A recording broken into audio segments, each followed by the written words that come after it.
Ganito ba ang issue ng TMX Alpha 125 mo? Yung clutch, napakalayo at napakatigas.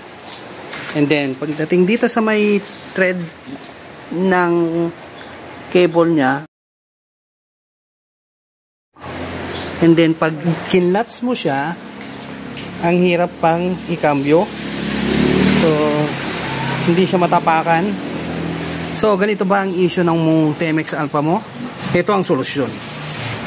So, kabitan natin ng adjustable clutch. Yan, spiker, racing performance para sa TMX 125 Alpha.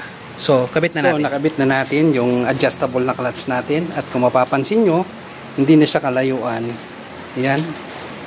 Napakaganda pihitin. And then, makikita nyo hindi siya kalayuan. Ganon din sa brake natin. Napakaganda. Ang gagawin nyo lang, palitan ng tornilyo, magkabila dahil hindi niya kamatch yung standard. At the same time, napakaayos ng i-clutch at magbawas at magkambyo. So, check natin. I-clutch ko muna and then kakambyo ko rito. Ayan, napakagaan na at napakadaling magbawas.